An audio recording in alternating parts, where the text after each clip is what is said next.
Saya Tifa Solesa melanjutkan Kompas Petang, Saudara. Ketua Umum Partai Golkar Bahlil Lahadalia merespons dirinya yang disebut masih sowan ke Presiden ke-7 Joko Widodo di momen Lebaran kemarin. Bahlil meminta publik agar tidak mempolitisasi kunjungannya itu.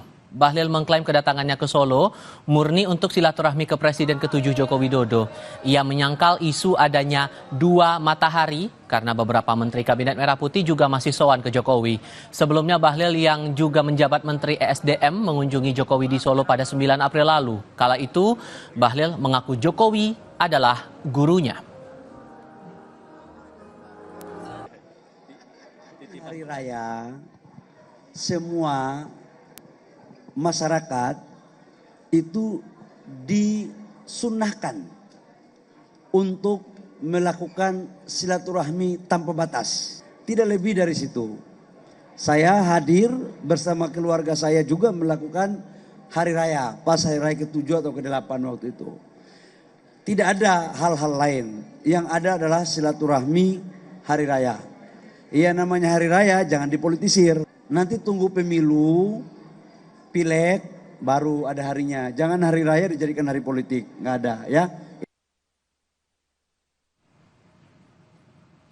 Sementara itu Partai Gerindra merespon soal dugaan matahari kembar sebab dua Menteri Prabowo menyebut Jokowi sebagai bos, yakni Menteri Kesehatan Budi Gunadi Sadikin dan Menteri Kelautan dan Perikanan Sakti Wahyu Trenggono saat sowan ke Solo pada 11 April lalu.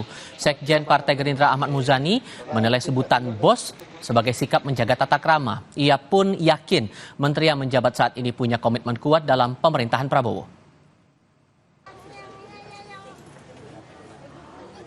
Saya kira para menteri yang sekarang memiliki komitmen terhadap kepemimpinan Presiden Prabowo cukup tangguh, cukup kuat, cukup solid, dan Presiden Prabowo merasa tidak terganggu dengan adanya menteri-menteri pada era Pak Jokowi yang juga bersilaturahmi kepada Pak Jokowi, dan Presiden Prabowo menghargai itu sebagai sebuah tata krama dan tradisi berlebaran untuk bersilaturahmi kepada orang yang dituakan atau orang yang dihormati, karena itu bagian dari tata krama lebaran.